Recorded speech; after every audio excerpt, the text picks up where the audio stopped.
अब तक जो हमने पढ़ा वो सिर्फ हमने लीनियर इक्वेशन पढ़ी, उसकी पूरी स्टडी पढ़ ली, उस पर सवाल ही सवाल पढ़ने चाहिए आप। लेकिन उस तक पहुंचने से पहले चैप्टर पूरा है लीनियर एंड क्वाड्रेटिक इक्वेशन, एक चर समीकरण यानी कि रैखिक समीकरण और द्विघात समीकरण। तो अब हम थोड़ा द्विघात समीकरण के बारे में जान लेते हैं, फिर हम आगे बढ़ेंगे। देखिए, तो अभी तक हमने जाना, उसमें आगे बढ़ने के समय आ गया है, तो हम देखते हैं द्विघात समीकरण। तो द्विघात समीकरण जो होती हैं ऐसे समीकरण जिनकी द्विघात हो, इसकी इंग्लिश आप जानते हैं क्वाड्रेटिक इक्वेशन। तो द्विघात समीकरण वो होती हैं जिनकी घात 2 हो और चर एक होना चाहिए, क्योंकि ये डबल चर वाली सॉल्व नहीं होंगी जल्दी, आपके सिलेबस में भी नहीं है और आगे सॉल्व भी नहीं करनी होती हैं। अगर मिलती हैं तो 12th स्टैंडर्ड में मिलती हैं ये, तो 12th स्टैंडर्ड पे हैं फिलहाल। अभी जो है वो ये है, उसका मानक स्टैंडर्ड फॉर्म होता है ax² + bx + c = 0। ये एक चर समीकरण है लेकिन द्विघात समीकरण है, ये हुई एक चर द्विघात समीकरण। तो इसका मानक रूप में यही फॉर्मूला होता है। ये सीधे सिखाई जाती है 8th में, 8th के बाद ये मिलती है 9th में, फिर 10th में इसकी डीप स्टडी है। तो 8th में सिखाया जाता है सिर्फ गुणनखंड करना है इसका, तो फैक्टर मेथड सिखाया जाता है। मान लीजिए इस तरह समीकरण आ गई 5x प्लस या ऐसे करके x² + 5x + 6 = 0, इसके फैक्टर कीजिए। तो आप जानते हैं फैक्टर मेथड आप लोगों ने सीखा भी है। यानी कि समीकरण, अगर सबसे पहले बात आती है समीकरण अगर ये लिखी है तो 8th क्लास में पहले ऐसे ही लिख कर आती थी, तो 8th क्लास में सिर्फ इसके फैक्टर कर दिया करते थे। फैक्टर कैसे करेंगे, पहले बड़ी घात फिर छोटी घात फिर छोटी घात, द्विघात वाले इनके फैक्टर करने के लिए आखिरी वाला जो कांस्टेंट होगा उसमें कोई भी चर नहीं होगा, उसकी पहले वाले से गुणा करेंगे। तो पहले कितना है, सपोज कर लीजिए 2 लिखा होता तो हम 2 से गुणा करते हैं, लिखा ही नहीं है तो 1 से इंटू हो रही होगी, तो 6 कम 6 जो आया इस आखिरी वाली पहले वाले से गुणा करेंगे, जो आएगा उसे इस प्रकार तोड़ देंगे कि जोड़ने घटाने पर ये आ जाए। तो क्या काम करेंगे, 2 3 6, एक तो रास्ता ये है, वरना एक रास्ता और है आप देख रहे हो, एक रास्ता है 6 कम 6, क्योंकि इस बीच वाले को इस प्रकार तोड़ना है कि जोड़ने घटाने पर तो ये आ जाए, लेकिन गुणा करें तो हमारा 6 ही याद, 2 3 6 और 6 कम 6। लेकिन देखिए इसे लिखने का जो तरीका वो यही बेस्ट है, 2x + 3x + 6, ये आप भी जानते हो, क्योंकि इसे 2 2 के पेयर में तोड़ देंगे, क्योंकि 6 - 1 तोड़ेंगे तो समस्या बन जाएगी। क्यों समस्या बनेगी, समस्या ये बनेगी x² + 6x - x, 6 में से 1 x जाएगा, 5x तो आएगा, यहाँ 2 और 3 5 होगा, सही आ रहा है, लेकिन ये फैक्टर नहीं होंगे। फैक्टर का रूल है FFC, फैक्टर करने हैं तो या तो फॉर्मूला लगाओ, फॉर्मूला लग नहीं रहा है तो कॉमन आना चाहिए, तो कॉमन इसमें नहीं आएगा। कॉमन क्यों नहीं आया, कारण देख लीजिए, यहाँ से आप x कॉमन ले लेंगे, यहाँ हो जाएगा x, यहाँ हो जाएगा प्लस का 6, x चला गया ना, यहाँ से आप x कॉमन लेंगे नहीं, क्योंकि यहाँ से आप ले नहीं सकते, क्योंकि यहाँ x यहाँ नहीं है, तो सिर्फ माइनस का 1 कॉमन लेंगे। हर नेगेटिव कॉमन लेने पर नेगेटिव पॉजिटिव, पॉजिटिव नेगेटिव हो जाता है, तो ये दोनों इससे कॉमन नहीं आ रहा है। फैक्टर तब तक ठीक नहीं होता जब तक ये दोनों पेयर कॉमन नहीं आए, इसलिए गलत हो गया। और यहाँ देखिए इसमें कॉमन आ जाएगा, यहाँ से x कॉमन ले लेंगे, ये हो जाएगा x, और यहाँ से x लिया, यहाँ क्या हो गया 2। ऐसे यहाँ से हम क्या कॉमन ले लें, ऐसा कि ऐसा बना दे बिल्कुल x बने, बिल्कुल 2 आ जाए, तो 3 कॉमन ले लेंगे तो बिल्कुल x बन जाएगा। और फिर एक ही में ध्यान दे दिया करो, x जैसा कैसा आएगा, सब इतना ध्यान दे दो, तो x जैसा तभी आएगा, 3 कॉमन ले लेंगे, अंदर बचेगा, देखिए 3 यहाँ से गया, यहाँ से आएगा, तो 3 दूनी 6, दोनों इससे सेम आ रहे हैं, जिन दोनों के दोनों इससे सेम आते हैं वही फैक्टर सही होता है। ये फैक्टर गलत है और ये फैक्टर सही है, तो कॉमन इससे खींच लीजिए। अगर मैंने x + 2 इसमें से कॉमन ले लिया, यहाँ से x + 2 गया, सपोज कीजिए चला गया, तो यहाँ क्या रह गया x, यहाँ से गया तो यहाँ क्या रह गया प्लस का 3। इस प्रकार से अपना ये आंसर आ गया। ये 8th स्टैंडर्ड था जो मैंने आपको क्लियर किया। लेकिन जब आप आते हैं 10th क्लास में तो इसका खतरनाक फॉर्म आती है, तो उसे हम लोग बोलते थे मूल निकालना, और उसे आजकल NCERT पैटर्न में बोलते हैं शून्य ज्ञात कीजिए। जब ऐसे सवाल आते हैं तो उसमें क्या काम करते हैं, उस सवाल को 0 के बराबर रख देते हैं, पूरा सवाल 0 के बराबर रख दिया, आप इसे मूल निकालेंगे। तो देखिए यहाँ गुणा में है, गुणा में होने का कारण हो जाएगा भाग में, तो ये हो जाएगा आपका x + 2 = 0/x + 3। 0 को किसी से भाग कर दो कोई फर्क नहीं पड़ता, 0 ही आएगा। बराबर जब एक तरफ प्लस में अगर भेज देंगे माइनस में जाएगा, x बराबर हो जाएगा माइनस कर दो। यहाँ मेन टारगेट होता है x के मान निकालना।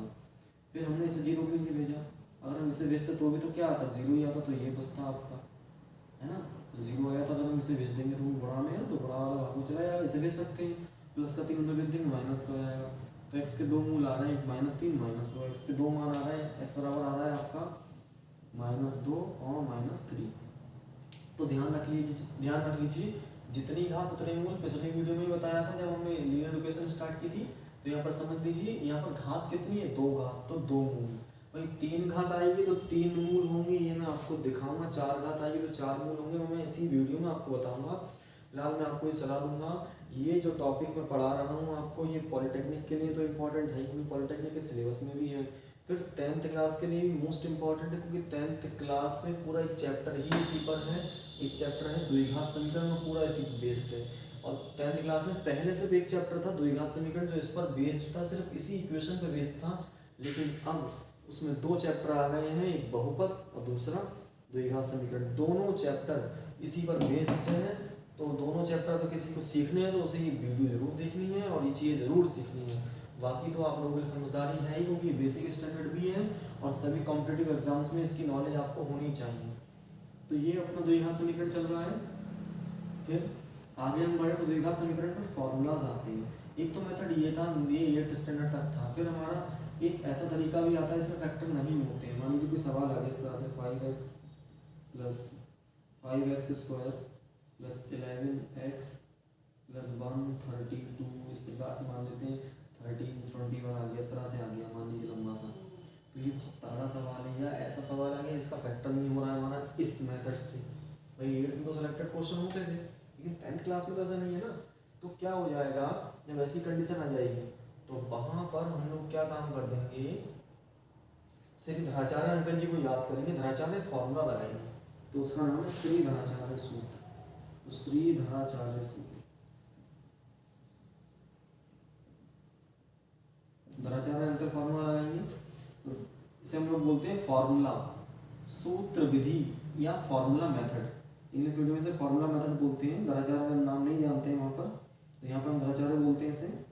तो इसका फॉर्मूला होता है x बराबर, क्योंकि आप जानते हैं द्विघात है तो 2 मान आएंगे, x के 2 मान आएंगे, plus -b + -√b² - 4ac upon 2a। ये है धराचार्य अंकल का फॉर्मूला। इससे आप किसी भी सवाल को बहुत शॉर्टकट तरीके से सॉल्व कर सकते हैं। अब मैं आपको बता दूं, मैंने आपको क्या बताया, स्टैंडर्ड फॉर्म होती है ax² + bx + c। इतना याद रख लो, जब भी सवाल में आया तो ये x, इसके साथ वाला x, ये b, a b c। Simple तरीका ऐसे याद रखना, इनके मान निकालने में घबराहट नहीं होनी चाहिए। तो याद रखना a b c step by step ऐसे करके a b c ऐसे करके याद रखना, फटाक से मान लगा दोगे आप। आगे हम बढ़ते हैं।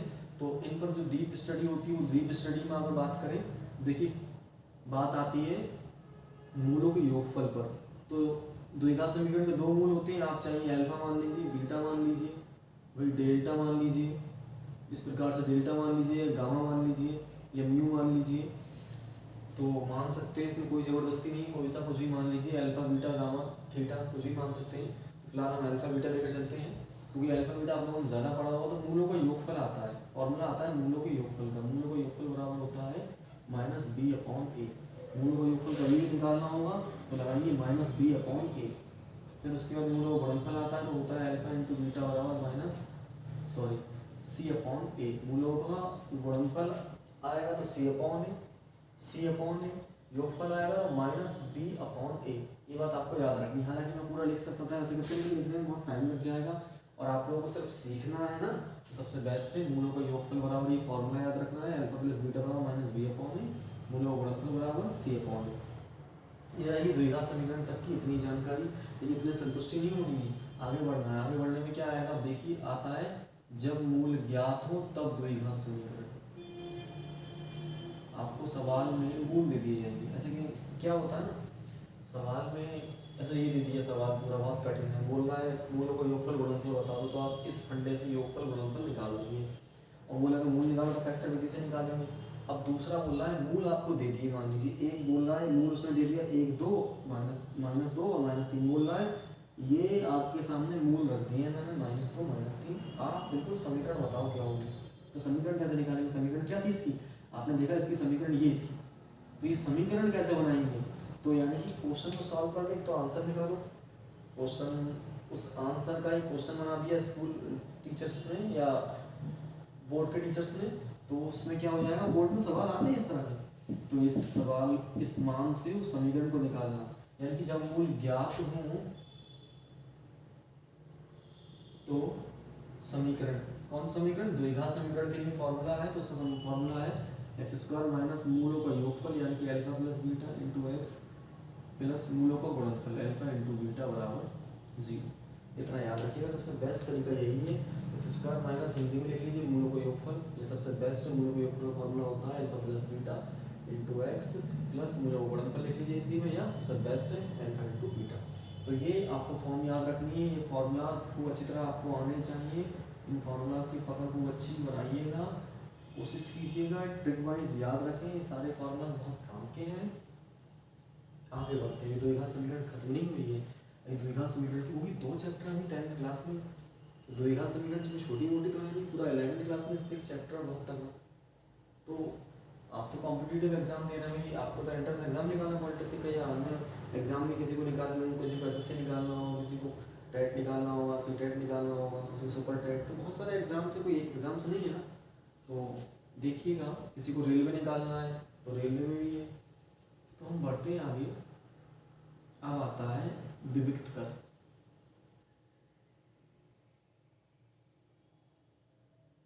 विविक्त कर आएगा, विविक्त कर को आप कैपिटल डी से रिप्रेजेंट कीजिए। विविक्त कर बराबर होता है B square minus 4ac, b बराबर होता है बी स्क्वायर माइनस 4ac। अब इसकी डिपेंड करती है सर, यदि d इज ग्रेटर देन 1 है, 0 ले लेते हैं, 0 होगा, d इज ग्रेटर देन 0 है, यानी कि d का मान 0 से अधिक है। तो d का मान अगर 0 से अधिक होगा तो हम फॉर्मूला लगाएंगे d बराबर बी स्क्वायर माइनस 4ac, की 0 से अधिक ही वैल्यू आई है ना। d का मान जब 0 से अधिक है तो पूर्ण वर्ग आया, पूर्ण वर्ग आया तो परिमेय होगा। परिमेय को आप जानते हैं रेशियोनल, है ना। और पूर्ण वर्ग नहीं आया यानी कि अपूर्ण वर्ग आया, है ना, तो उसे हम लोग क्या बोलेंगे, अपरिमेय यानी कि इररेशियोनल। यानी कि अगर d का मान 0 से अधिक है तो मूल, अगर पूर्ण वर्ग आ रहा है तो परिमेय है, अपूर्ण वर्ग आ रहा है तो वो अपरिमेय है। ऐसे मान लीजिए आपने सवाल सॉल्व किया, वो रूट के अंदर आ गया 25, सॉल्व करेंगे ना, मान लीजिए सॉल्व में 25 आ रहा है, तो 25 क्या है अपने यहाँ पे पूर्ण वर्ग होता है किसका, 5 का, तो इसमें ये क्या हो गया आपका परिमेय कहलाएगा। और अगर यही मान लीजिए अंदर लिखा होता, मान लीजिए ये लिखा है 251, किसी का वर्ग नहीं होता, इसमें क्या हुआ अपरिमेय हो जाएगा। तो ये परिमेय वो होगा जो पूर्ण वर्ग होगा, यानी कि सिंपल सा तरीका याद रखिएगा, जो रूट से बाहर निकलने के लायक वो परिमेय, जो रूट से बाहर ना निकल रहा वो अपरिमेय। अब हम बात कर लें, मान लीजिए 5 ही आ गया, है ना, 5 ही आ गया, तो 5 रूट से बाहर नहीं निकल सकता, इसलिए क्या होगा ये अपरिमेय। अगर मैं 4 की बात करूँ, 4 रूट से बाहर निकल आ क्या जाएगा परिमेय। मैं 2 की बात करूँ, 2 रूट से बाहर निकला इसलिए यहाँ परिमेय हो गया। मैं 8 की बात करूँ, 8 रूट से बाहर निकला इसलिए यहाँ परिमेय होगा। 16 की बात करूँ, 16 परिमेय है, रूट से बाहर निकला इसलिए परिमेय कहलाएगा। कहने का मतलब मेरा ये था। इसकी सेकंड फॉर्म देखते हैं। सेकंड में आपको पता होना चाहिए कि यदि d का मान 0 के बराबर है, अगर d का मान 0 के बराबर है तो देखिए 0 रख देंगे यहाँ पर, d बराबर 0, तो माइनस का 4ac उठा कर लेंगे, किसका आएगा प्लस का, तो 4ac बराबर क्या आ रहा है बी स्क्वायर। तो जैसे ही d बराबर 0 होगा, यानी कि d बराबर 0 का मतलब मूल समान होते हैं, तो इस कंडीशन को बोलते हैं मूल समान है। या तो मूल लिख के दे देगा मूल समान है, या पूछेगा क्या मूल समान है, तो आप ध्यान रख लीजिए अगर d बराबर 0 है तो मूल समान यानी कि मूल बराबर होते हैं। तो बी स्क्वायर बराबर 4ac, आपको फटाक से फॉर्मूला लगाना है।